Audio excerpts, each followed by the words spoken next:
Mi nombre es Evita Busa, yo soy subdirectora del Museo de Arte Contemporáneo. Quiero dar la bienvenida a nombre de todos que elaboramos en el MAC, y importante de parte de Marian Ramírez Aponte, nuestra directora ejecutiva y la curadora en jefe.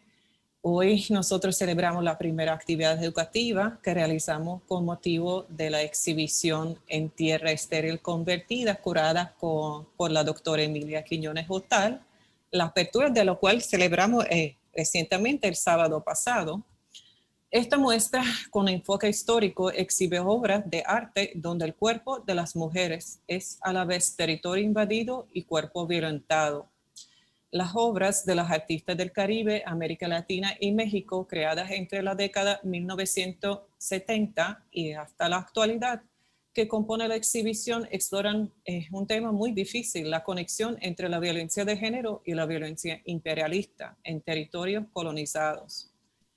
Quiero destacar que este proyecto expositivo amplia y continúa el trabajo realizado por el MAC por los pasados años, sobre los temas de los feminismos y los géneros en el contexto puertorriqueño, latinoamericano y caribeño. La exhibición y su programa educativo invita e insiste en urgencia de evaluar nuevamente, críticamente, los conceptos fundamentales, tales como son racismo, colonialismo y género. A la vez, esta investigación importante curatorial aporta al desarrollo de la teoría y la historia del arte en América Latina y Puerto Rico. Y claro, eso no ha sido posible, ¿verdad?, sin aportación que da muchas fundaciones para que ese proyecto pudiese, ¿verdad?, ocurrir. Y quiero aprovechar ese momento, expresar nuestro sincero agradecimiento por el apoyo de la Fundación Puertorriqueña de las Humanidades, National Endowment for the Humanities, Comisión Especial Conjunta de Fondos Legislativos para Impacto Comunitario, el Instituto de Cultura Puertorriqueña y sin número de fundaciones que han sido solidarias estos pasados años con el MAC, y entre ellas quiero destacar particularmente Fundación Flamboyant para las Artes y Mellon Foundation. Y ahora pues quiero presentar nuestra invitada, nuestra curadora invitada, Emilia Quiñones Otal, historiadora del arte y curadora independiente. Emilia posee un doctorado en Historia del Arte de la Universidad de Valencia en España, que obtiene en 2014.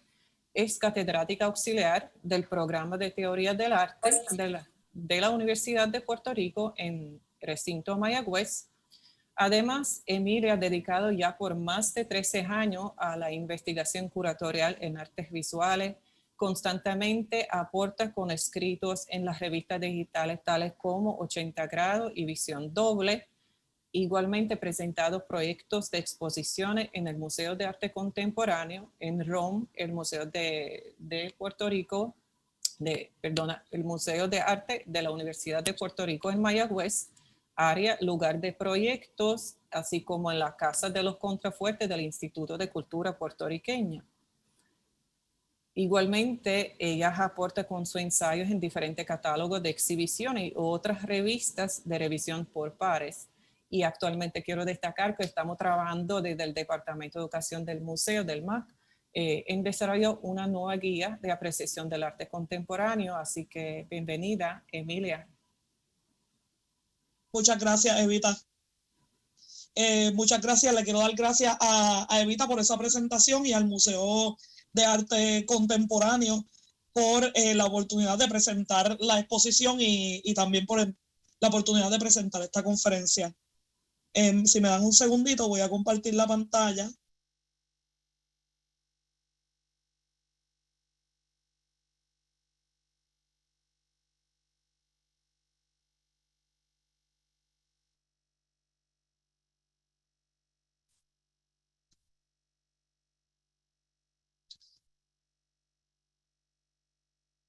También le quiero agradecer a las personas que están conectadas por asistir a la conferencia y a las personas que asistieron a la inauguración de la exposición el sábado pasado. En 1982, la cineasta cubano-puertorriqueña Ana María García presentó el documental La Operación, En este se narra la pesadilla de miles de mujeres puertorriqueñas que fueron esterilizadas entre las décadas de 1940 y 1990.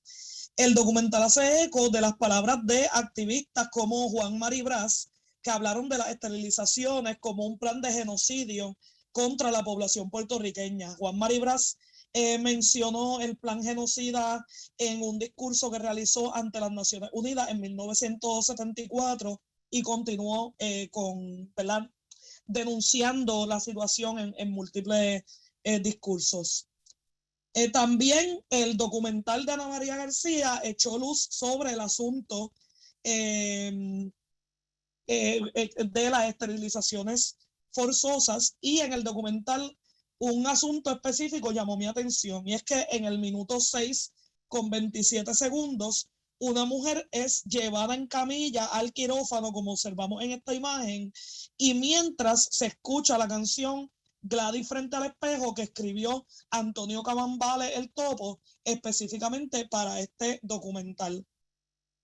La estrofa que podemos escuchar en ese momento del documental lee: sé que a los 20 años fue perdida la esperanza de dar un fruto nuevo, y al volver a mirar en el espejo me vi en tierra estéril convertida.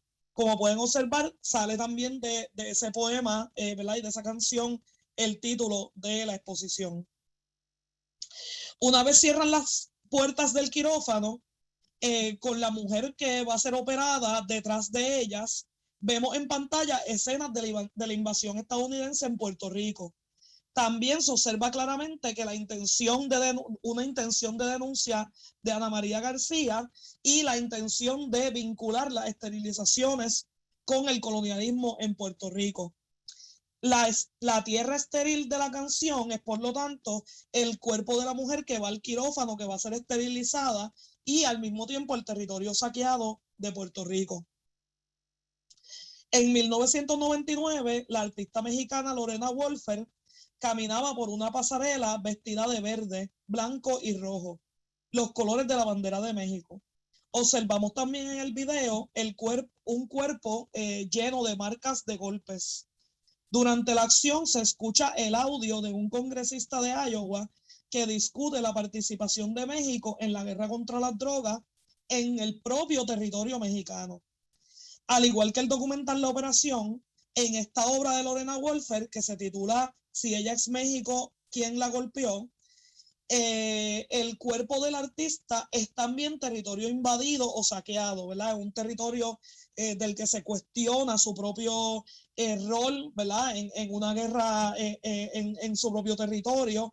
Pero al mismo tiempo, las marcas que observamos en el cuerpo del artista, como vemos en esta imagen, nos habla de una mujer que es víctima de violencia de género. Por lo tanto, en ese título, Si ella es México, ¿quién la golpeó?, pues ella es México, ¿verdad? Esta mujer que estamos viendo aquí, y entonces, por lo tanto, esos son los golpes de la violencia imperialista y también al mismo tiempo de la violencia de género.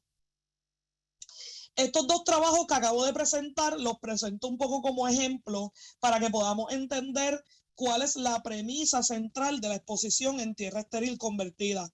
Como mencionó Evita en la presentación, el cuerpo feminizado se presenta como territorio invadido y territorio saqueado, y a la misma vez como espacio donde ocurre la violencia de género.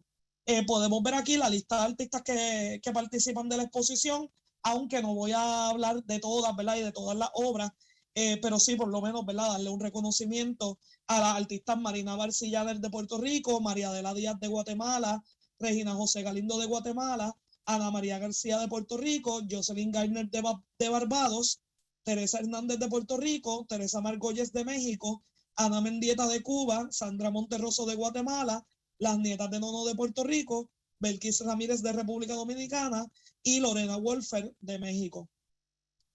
Estas obras, independientemente, podemos observar que provocan diálogos sobre problemáticas asociadas a la colonialidad y al género como raíz de la guerra contra las drogas, en el caso de la obra de Lorena Wolfer, que tiene fines imperialistas y racistas. También nos hablan de las imposiciones de belleza sobre los cuerpos feminizados, que en la obra de Lorena Wolfer está significado a través del modelaje, ¿verdad? La artista va modelando por la pasarela. Y también nos hablan del genocidio y de la eugenesia, que lo podemos observar en la obra de Ana María García. Por lo tanto, aunque las obras en la exposición presenten principalmente esa doble metáfora, cuerpo como territorio invadido y cuerpo como espacio donde ocurre la violencia de género, también nos permiten dialogar sobre muchos otros temas relacionados al género, la racialización y el colonialismo.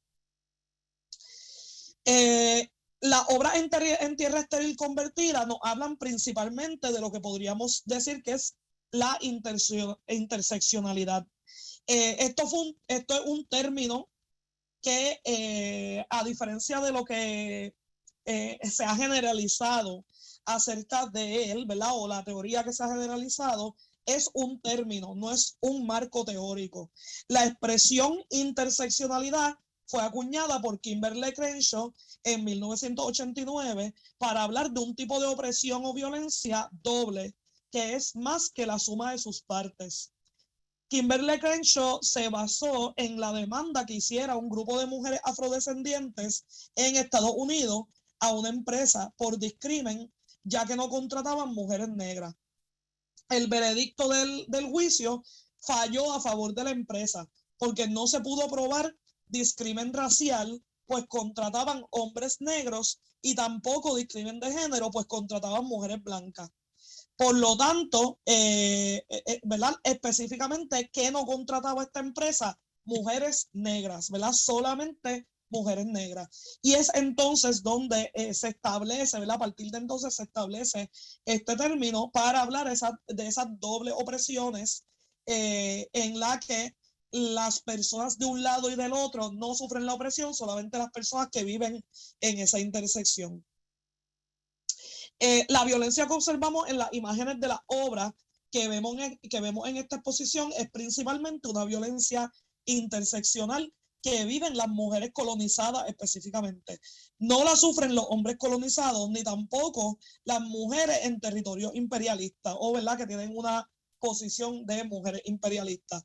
Algunos trabajos de los que presentamos en esta muestra también nos hablan de la violencia interseccional, racial y de género en el contexto de la colonialidad. Otros temas que también se desprenden de las obras que vemos en esta exposición, como ¿verdad? Son el desplazamiento, la migración, el saqueo, la violación y el genocidio, entre otros. La exposición en tierra estéril convertida no presenta la obra en orden cronológico, pero una lectura en orden de creación es interesante para observar cómo ha ido evolucionando el lenguaje visual sobre la violencia de género y el colonialismo en trabajos plásticos que reflexionan sobre estos temas. En 1973, Ana Mendieta realizó Rape, una obra experimental que muestra la violación sexual y el feminicidio de manera macabra y literal. Ana Mendieta fue una de las primeras intelectuales en hablar de las agresiones sexuales como un tema feminista y no como el producto de personas con problemas de salud mental. Esto es algo que ha sido mencionado por teóricas específicamente de la violación y de la violencia sexual, que mencionan que a principios de los años 70, aun cuando ellas han sido las intelectuales más importantes del tema, ellas dicen que a principios de los años 70 esto no se consideraba un tema feminista. Sin embargo, Ana Mendieta sí lo atiende de esa manera.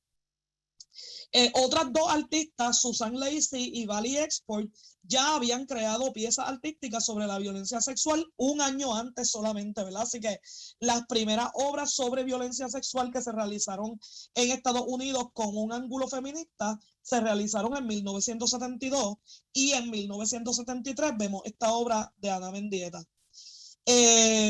Sin embargo, Nancy Prinstall, que estudió específicamente el arte que trata la violencia sexual en Estados Unidos, cree que Ana Mendieta no conocía la obra de Lacy ni de Valley Export en 1973.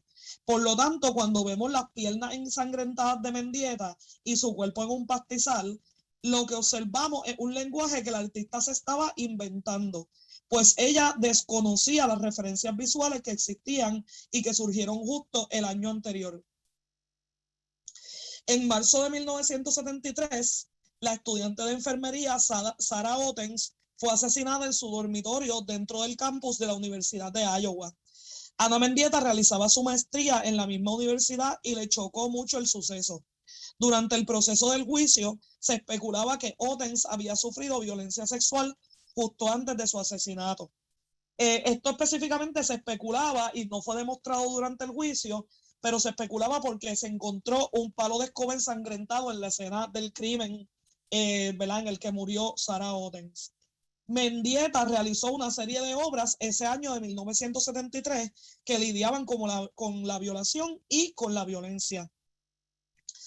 La primera de esas obras en ese año fue Rape Scene, que realizó específicamente en el mismo mes, en marzo, en que fue asesinada Sarah Ottens. En esta, la artista realizó un performance en su apartamento en el que posó con el cuerpo ensangrentado y doblado sobre una mesa. El apartamento estaba lleno de signos de violencia, como sangre en el inodoro y objetos fuera de lugar. Mendieta invitó a sus compañeros de estudio a su apartamento sin decirles lo que verían. Y cuando llegaron, se encontraron la puerta de entrada entreabierta y la escena que vemos en esta fotografía. Rape fue realizada en octubre de 1973. Y yo argumento que Mendieta lidia aquí con otros elementos que no son solamente su situación de género, sino también con la opresión racial y con la migración. En Rape, que esta, ¿verdad?, que estamos viendo aquí, que quiero enfatizar en que aunque los títulos son similares y el año es el mismo, Rape Scene, que es la del apartamento, fue realizada en marzo de 1973 y esta que estamos viendo aquí, que es Rape, que es la que tenemos en la exposición, fue realizada en octubre de 1973. En Rape observamos un cuerpo que va apareciendo en un pastizal. Es como si los espectadores fuesen caminando, adentrándose en el área boscosa y encuentran un cadáver allí. Las fotografías están diseñadas de manera narrativa, pues la acción no fue presenciada por nadie, excepto la persona que tomó la fotografía. Así que son estas la obra de arte. Aun cuando la violación y el asesinato de una mujer en su apartamento o en un pastizal sean ambos sucesos horripilantes, el cuerpo hallado en un espacio deshabitado tiene implicaciones adicionales de deshumanización. El cuerpo tirado puede que nunca sea encontrado y nos habla de las muertes en las que no hay duelo, en las muertes, en las mujeres migrantes que no son reconocidas por el Estado y en los cuerpos que no son reclamados, ¿verdad? Por lo tanto, aun cuando ninguno de los dos, ¿verdad?, es una situación que podríamos decir agradable, definitivamente ambos son sucesos horrorosos. Yo pienso que hay un nivel de deshumanización adicional en esta obra Rape que no lo hay en la anterior que ella hizo titulada Rape Scene. Ana Mendieta fue una artista experimental que nació en Cuba y que a sus 12 años fue llevada a Estados Unidos como parte de la Operación Pedro Pan, proyecto organizado por la Iglesia Católica para sacar niñas de Cuba luego de la Revolución y evitar la educación secular. Esta experiencia cambió la vida de Mendieta para siempre. Junto con su hermana fue enviada a vivir en Iowa, donde la población indígena había sido prácticamente diezmada y la población afrodescendiente era aún menor, pues la población blanca había impuesto pagos por asentamiento que la población negra empobrecida luego de años de esclavización no podía pagar. Ana Mendieta se vio a sí misma como una mujer de color por primera vez. Le gritaban insultos racistas en la escuela, en la calle y hasta por teléfono. A ella y a su hermana las cambiaban constantemente de hogar por razones xenofóbicas y racistas y las obligaron a aprender inglés y no les hablaban español ni las atendían si hablaban español, ¿verdad? Por lo tanto, la única manera de que se pudiesen atender sus necesidades eran si hablaban inglés, además de que tuvieron que aprender el inglés muy rápido para poder entender lo que le querían decir en los distintos hogares, orfanatorios y otros hogares en donde vivieron las hermanas. Ese mismo año de 1973, en el verano, Ana Mendieta comenzó a trabajar en lo que sería su serie de siluetas, que probablemente habrán visto porque, ¿verdad? Probablemente son los trabajos más famosos del artista Ana Mendieta. A través de esta serie, la artista establecía contacto entre su cuerpo y la tierra, buscando regresar a un lugar al que ella perteneciera. Según se desprende de las anécdotas y declaraciones del artista, era como una necesidad que ella tenía, que casi se lee como natural, de reconectar con el lugar del que ella sentía que la habían arrancado. Y esto Ana Mendieta lo menciona constantemente, ¿verdad? Ella sentía que la habían sacado a la fuerza de su país. Ella se sentía incómoda en Estados Unidos y estos ejercicios eran, ¿verdad? Tenían el fin de volver a conectar con lo que ella pensaba que era su lugar, ¿verdad? Donde ella pertenecía. El artista además trabajó con elementos naturales en su serie de siluetas, como flores, fuego, piedras, etc. Y siempre aludió a estos como parte del conocimiento que el imperialismo europeo había destruido. Su discurso siempre vinculó los asuntos de género con el colonialismo y su cuerpo migrante. Al igual que Rape, sus siluetas eran más que nada una escultura corporal, como ella misma las llamaba, que llegaban al público a través de la fotografía y cuyo proceso muy pocas personas vieron porque no se invitaba a un público para presenciarlas. Rape es uno de sus trabajos menos estudiados. De hecho, una de las fotografías que aparecen en la exposición fue revelada por la artista en 1973 y nunca ha sido exhibida ni publicada hasta ahora. Aún así, yo argumento que esta obra, Rape, de octubre de 1973, tiene mucho más valor simbólico del que se le ha atribuido. Pienso que Mendieta se informaba de sus primeras siluetas que realizó, ¿verdad? Como mencioné, en ese verano, y de su interés de conectar con la tierra cuando realizó este trabajo. Si unimos el simbolismo del cadáver en un área boscosa al de un cuerpo que se une a la tierra y a los elementos naturales, vemos que Ana Mendieta se veía a sí misma como una mujer colonizada, de color y latina, y entiende que su situación de género es una interseccional. En la década de 1980 vemos las aportaciones de Ana María García, quien también se adentraba a comentar sobre temas de los que no se hablaba hasta entonces, creando un documental que es muy relevante aún hoy en día. En la década de 1990, las propuestas que tienen las características que presentamos en esta exposición aún muestran marcas visibles de violencia, como en la obra de Lorena Wolfer. Y estas marcas visibles de violencia, como la que vimos también en la obra de Ana Mendieta, poco a poco van a ir desapareciendo para dar paso a imágenes poéticas que nos hablan de problemáticas más universales, aunque siempre informadas por situaciones específicas. En la década del 2000 vemos una explosión hermosa de artistas que se preocupan por la interseccionalidad y el género y ven su situación como una afectada por el colonialismo. Es en esta década que despuntan las teorías decoloniales de Aníbal Quijano y la colonialidad del género de María Lugones, que echan luz sobre problemáticas que artistas como Ana Mendieta y Ana María García ya habían explorado en su obra, como vimos, ¿verdad?, en la década de 1970 y de 1980. Fue en la década del 2000 también que inicié mi propuesta de tesis doctoral sobre el arte que trata la violencia de género, a través de la cual di con este tema que más adelante estudié con profundidad, específicamente, ¿verdad?, a partir de la propuesta de exposición que estamos viendo aquí. Son de esta década del 2000 las obras de María Adela Díaz, de Jocelyn Garner y de Sandra Monterroso, que es la que estamos viendo aquí. También estaban ya trabajando en este tema otras artistas que también pertenecen a la exposición, con obras que no, ¿verdad?, que no son las que mostramos, como Regina José Galindo y Teresa Margolles, quienes han desarrollado una carrera alrededor de temas relacionados a la violencia sexual contra las mujeres mayas, en el caso de Galindo, y relacionados con los feminicidios en Ciudad Juárez y su relación con el territorio, en el caso de la obra de Teresa Margolles. Perdonen. En esta obra que estamos viendo aquí, Tus tortillas, mi amor, Sandra Monterroso vamos a ver, ¿verdad? Que podemos ver en esta obra de Sandra Monterroso la violencia y la relación con el saqueo, y entonces podemos entender que esa relación que establece Sandra es una relación más compleja, ¿verdad? Como estaba mencionando, a partir de esta década del 2000, que se empiezan a notar unas aproximaciones más poéticas a este tema y más universales, por decirlo de alguna manera. Así que Monterroso es un ejemplo de esa complejidad que vamos a empezar a ver en esta década.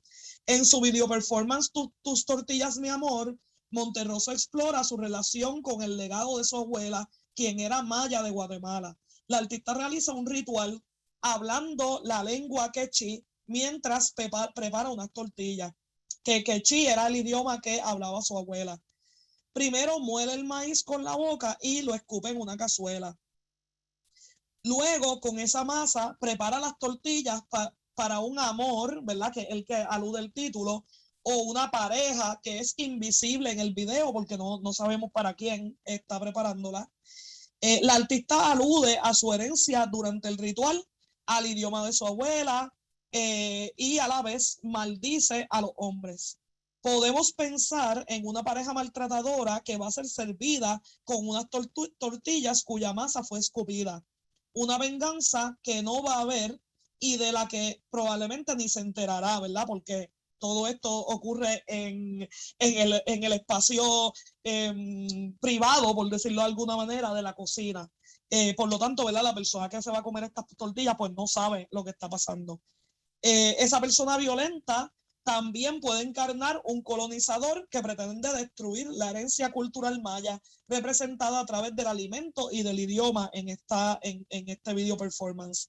La pieza también provoca diálogos sobre el rol de las mujeres en la sociedad, un rol asociado a las tareas de cuidado y el esmero que se deposita en una labor que es también invisible y no remunerada.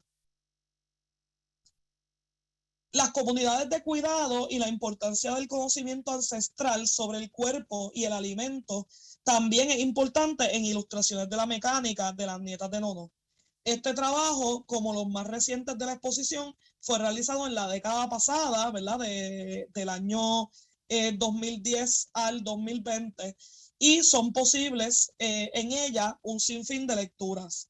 Las artistas aluden a la historia de los saberes de la población afrodescendiente de Puerto Rico y América y cómo éstas se relacionan al género y las políticas raciales que rodean su contexto. La obra que se encuentra en sala es una institución de la que es una instalación, perdonen, de la que el video de la acción es parte. El video muestra la documentación de un performance con características teatrales presentado en la Bienal del Whitney en 2019. La acción se compone de 3 escenas.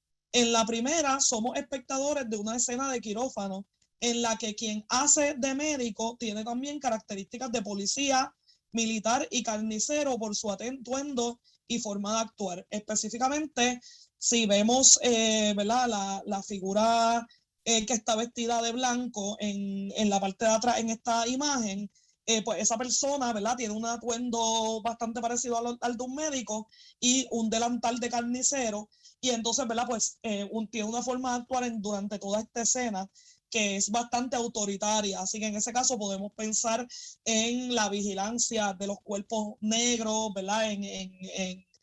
La reglamentación, etcétera, como el sistema está diseñado para esta vigilancia. Durante la escena, este personaje controla, mueve, examina y opera sobre el cuerpo de una mujer afrodescendiente. Aunque no todas, la mayoría de las acciones son sobre el vientre de la persona que yace en la mesa, aludiendo a la violencia obstétrica que vivimos constantemente las mujeres, y más aún las mujeres racializadas y colonizadas. Podemos mencionar como ejemplos de este tipo de violencia las esterilizaciones forzosas, así que nuevamente, ¿verdad? Vemos ese vínculo con otras obras que son parte de la exposición, como la operación de Ana María García, y las cesáreas, que en nuestro territorio tienen una de las tasas más altas del mundo. Esta violencia se vincula en Ilustraciones de la Mecánica con la práctica occidental de borrar y desprestigiar el conocimiento de sociedades africanas, afrodescendientes e indígenas, imponiendo una visión occidental de la medicina y la ciencia que ha servido precisamente como excusa para argumentar que existen diferencias biológicas entre grupos humanos con las que construyen racialización, con las que se construyen la racialización y el género, ¿verdad? Sabemos que la sociedad occidental ha utilizado la ciencia para decir, ¿verdad?, que la raza existe, por ejemplo, ¿verdad?, y que hay argumentos biológicos de que existen las distintas razas en el mundo, cuando realmente es una construcción occidental que surge a partir del colonialismo, específicamente, ¿verdad?, la llegada de los españoles a territorio de lo que hoy en día es América. Y el género surge de lo mismo, ¿verdad? Y por eso oímos constantemente, no, que naturalmente las mujeres son así, que naturalmente los hombres son así, que hay una diferencia natural, ¿verdad? Todo eso porque se ha utilizado la ciencia para establecer esas diferencias que son inexistentes realmente. Igualmente, las artistas vinculan el pasado con el presente al comentar sobre el estado actual de las escuelas en comunidades pobres y negras de Puerto Rico y los desastres ambientales provocados por gente blanca que busca la acumulación de capital. En la última escena de la acción, ¿verdad?, que aparece en la imagen que teníamos anteriormente. Perdonen.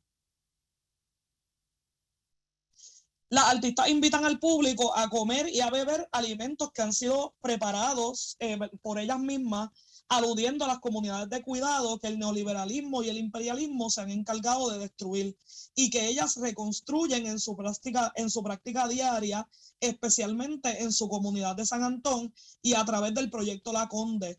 En ese proyecto ya están reconstruyendo una escuela y reutilizándola para espacio colectivo de creación, siembra y alimentación.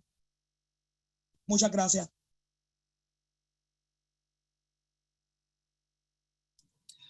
Muchas gracias, Emilia. Ahora invitamos al público a que si tienen preguntas o comentarios, por favor los compartan en el chat o a través de la herramienta de preguntas y respuestas Q&A. Al momento no tenemos ninguna, así que Emilia, si deseas abundar o hacer énfasis en alguna obra o emitir algún comentario a profundidad, pues tienes la oportunidad. Ok, muchas gracias. Sí, realmente, ¿verdad? Esto quizá estaba... iba a las millas como siempre, yo siempre hago esto y quizás no le di tiempo a las personas, ¿verdad?, que vayan formulando sus preguntas. Estoy volviendo otra vez al slide donde iba mencionando las obras de arte. Realmente, ¿verdad?, hemos visto un vínculo entre algunas de las obras, como mencioné, la obra de Ana María García tiene una relación bastante cercana con la obra de las nietas de Nonó, en donde podemos observar que se habla de la violencia obstétrica, específicamente la esterilización forzosa que han vivido las mujeres en Puerto Rico, y realmente, ¿verdad?, pues también hay una relación quizás entre muchas de las obras de la exposición sobre la violencia sexual, ¿verdad? Podríamos mencionar la obra de Regina José Galindo, que habla específicamente sobre violencia sexual en el territorio maya, ¿verdad? Y a las mujeres mayas a partir del genocidio que sucedió en la década de 1980, sí, principalmente en la década de 1980. Y entonces ahí también, ¿verdad?, pues se puede conectar con la obra de Sandra Monterroso y la obra de María Adela Díaz, que también trata ese tema del genocidio maya, ¿verdad?, y cómo afectó específicamente a las mujeres. Yo creo que, como mencioné al principio, estas obras nos provocan unos diálogos quizás sobre historia, ¿verdad?, que a lo mejor no sean elementos históricos que no se han cuestionado, cómo esos elementos históricos nos hablan de la situación de las mujeres y qué lazos podemos establecer entre lo que vivimos las mujeres en Puerto Rico que como pueden observar, ¿verdad? En la lista de artistas le quise dar, ¿verdad? Una primacía a las obras de Puerto Rico por tratarse de nuestro contexto y a partir de nuestro trabajo en Puerto Rico y nuestras vidas en Puerto Rico podemos establecer vínculos con otras artistas de regiones que son bien similares a la nuestra, ¿verdad? Y que están muy cercanas. El Caribe, pues generalmente una zona que ha sido dejada de lado en lo que son, ¿verdad? En lo que es todo el continente de América y América Central también. Así que realmente, ¿verdad? Deberíamos de empezar a establecer vínculos artísticos, históricos, pero también de solidaridad con estos territorios. Y hablando de esas relaciones, Emilia, Pepón Osorio comenta que si existe alguna relación entre las obras de artistas dominicanas y puertorriqueñas.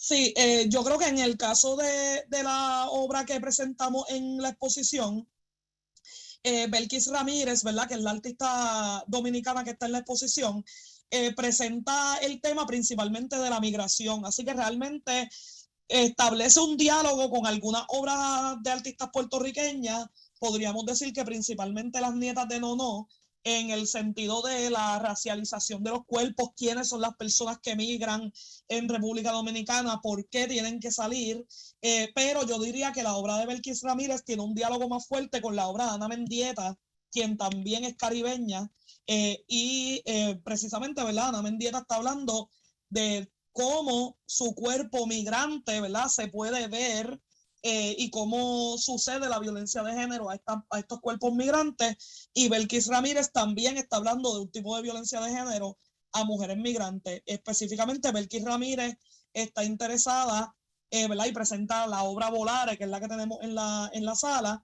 Belkis Ramírez estableció una comunicación con unas mujeres que salieron de República Dominicana y fueron llevadas a Suiza porque querían salir del país, y en el camino de llegar a Suiza le quitaron toda su documentación, pasaportes, e iban a ser obligadas al trabajo sexual allí en Suiza. Por lo tanto, ¿verdad? Vemos esa problemática con las personas que migran, ¿verdad? Y cómo se aprovechan de su situación, pero igualmente creo que hay una problemática que hay que dialogar cuando vemos trabajos que hablan de la violencia sexual y de la obligación al trabajo sexual en mujeres migrantes en el Caribe, y el hecho de que hoy en día se está hablando del tráfico sexual como se hablaba de la guerra contra las drogas en la década pasada y quizás en la década de los 90 también, ¿verdad? La guerra contra las drogas fue algo que se creó ¿verdad? Todo un aparato alrededor de él que realmente servía para la vigilancia de las personas específicamente en América Central, en Sudamérica, en México, y hoy en día para la vigilancia de las personas en el Caribe se está hablando, ¿verdad? De ese tráfico sexual, de esa obligación al trabajo sexual, que no es que no exista, sino que tenemos que tratar de hablar de él, ¿verdad? Quizás pensando principalmente en las mujeres que están siendo obligadas a este trabajo y qué sucedería si el trabajo sexual fuese legal, ¿verdad? Lo mismo que igual podemos pensar en la guerra contra las drogas, de verdad existiría esa guerra si las drogas fuesen legales, ¿verdad? Así que tenemos que ver de quién viene, ¿verdad? Toda esta crítica. Muchas gracias. La colega Mariel Quiñones comenta: saludos Emilia, felicitaciones por la investigación y gracias, Mariel. Sí, la proyección de esta exhibición. Quería saber si entre la selección de artistas hay algún vínculo, hay vínculos generacionales. No sé si ella me puede contestar, pero ¿te refieres a vínculos generacionales desde un punto de vista de que hay grupos de generaciones o si te refieres a vínculos generacionales de artistas un poco mayores con artistas más jóvenes? ¿O puedo hablar de las dos? Quizás podemos darle espacio a que responda y leemos Sí. el comentario de Marina, nuestra curadora. Dice: hola Emilia, ¿qué puedes contar de tu proceso de investigación curatorial? Entiendo que está vinculado a tu investigación de doctorado, pero sería útil conocer más el proceso hasta llegar a considerarlo como una exhibición. Gracias por la pregunta. Pues sí, realmente yo me interesé cuando, ¿verdad? Iba a someter la propuesta para la tesis doctoral. Observé en varias exposiciones que ya se habían dado, una de ellas fue bastante famosa, Global Feminisms en el Museo de Brooklyn, ¿verdad? Que ellos tienen un espacio de arte feminista y esa fue su exposición inaugural. En esta exposición pues me fijé que había ciertas tendencias acerca del arte que trata la violencia de género, específicamente en América Central, que no habían sido atendidas como grupo y que no se relacionaban con otras manifestaciones sobre la violencia de género, por ejemplo, en nuestro territorio del Caribe. De hecho, en nuestro territorio del Caribe, en ese momento, ¿verdad? Que yo estaba realizando la propuesta de tesis en 2009, la investigación sobre arte feminista en el Caribe era prácticamente nula, ¿verdad? Era muy poca. Y entonces, pues yo decidí específicamente centrarme en ese tema. ¿Qué está pasando con el arte que comenta sobre la violencia de género, que explora la violencia de género? Y decidí centrarme en México, América Central y el Caribe hispano, ¿verdad? En ese entonces. Mientras estaba realizando esta investigación, encontré muchísimas tendencias muy interesantes y una de ellas fue esta, ¿verdad? Vi la obra de Lorena Wolfer, que es la que vemos aquí en la imagen, y entonces ya yo había observado otros trabajos que también están en esta exposición, pero fue con la obra de Lorena Wolfer que como que hizo un clic, como que esta artista está presentando su cuerpo como territorio invadido y ¿verdad? Y hablando del colonialismo en México y al mismo tiempo está hablando de la violencia de género y como que lo vinculé con la obra de Ana María García. Por eso es que yo presento estos dos trabajos al principio, porque yo pienso que es donde más claro se ve esa relación. Y entonces, pues, ¿verdad? Cuando me doy cuenta de esto, pues simplemente en la tesis doctoral yo presenté esta con otras tendencias, ¿verdad? Hay artistas que han hablado del colonialismo en algunos de sus trabajos que no están relacionados a la violencia de género, otras artistas que simplemente se consideran artistas feministas, ¿verdad? Y para ellas, pues, el colonialismo, la situación particular de sus países, pues no la tratan en su obra. Y ¿verdad? Y este tema, pues, como dije, era parte de la tesis doctoral y simplemente pues lo dejé ahí. No abundé en él como un tema aparte. De hecho, sí me encontré con problemas a la hora de hablar de colonialismo cuando hacía varias presentaciones sobre mi tesis doctoral o incluso sobre la propuesta antes de que llegara a ser tesis.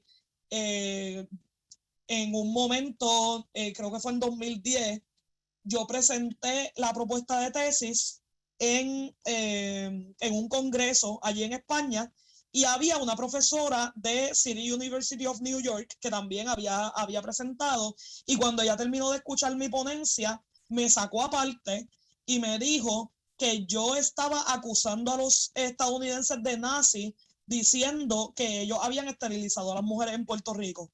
Realmente, ¿verdad? Yo simplemente estaba hablando del contexto en el que la obra de Ana María García aparece.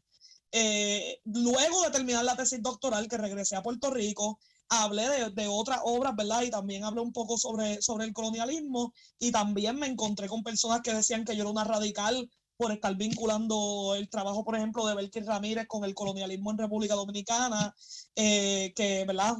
Un poco podríamos decir que es un problema con entender cuál es la realidad de nuestros países y coger la palabra colonia demasiado literal y decir Puerto Rico es una colonia y más nada.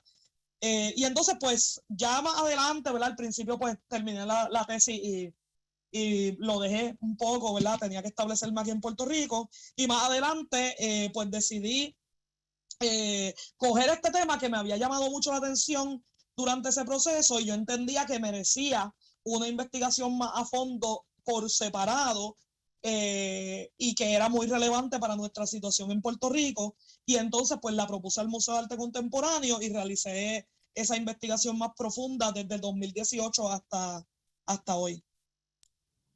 Genial, Emilia, muchas gracias. Mariel ya respondió a la duda que teníamos.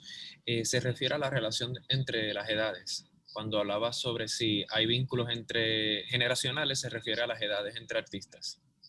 Sí, pues realmente yo pienso que hay artistas de prácticamente, ¿verdad? Todas las edades que están activas hoy en día. ¿Verdad? Se podría mencionar, pues, por ejemplo, Ana Mendieta, si estuviese viva, hoy en día tendría 83 años, si no me equivoco. Y entonces pues la mayoría, ¿verdad?, de las artistas realmente quizás son mucho más jóvenes que ella, pero hay artistas como Ana María García, que ya tiene una trayectoria bastante establecida, Teresa Margolles también tiene una trayectoria establecida, Teresa Hernández, ¿verdad?, pues la conocemos en Puerto Rico, y el resto de las artistas pues son bastante jóvenes.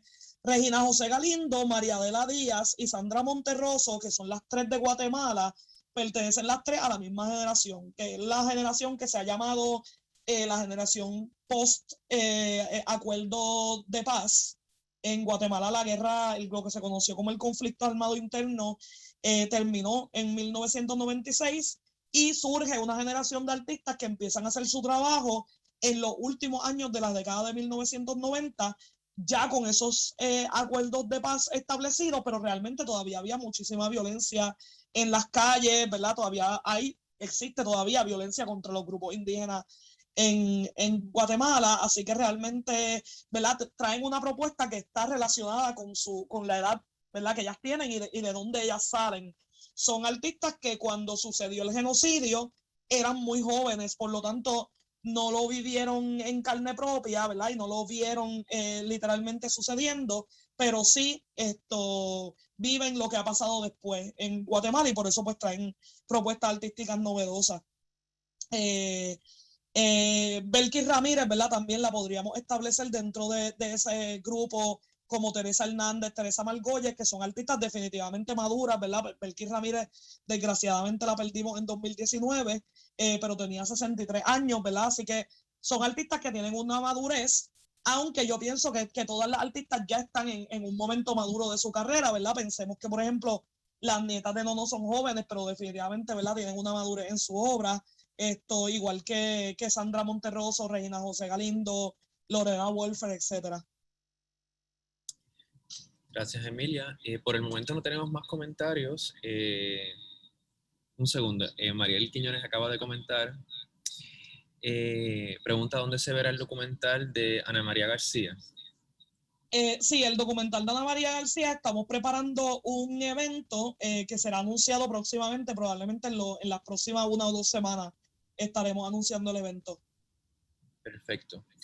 No tenemos más preguntas y comentarios del público. Si deseas hacer algún comentario final. Sí, realmente, ¿verdad? Muchas gracias por las preguntas y por los comentarios, me parecieron muy interesantes. Decirles, ¿verdad?, que no dejen de visitar la exposición, va a estar hasta el 16 de enero, vamos a tener muchísimas actividades como esta, ¿verdad?, panelistas, conferenciantes y algunos incluso talleres.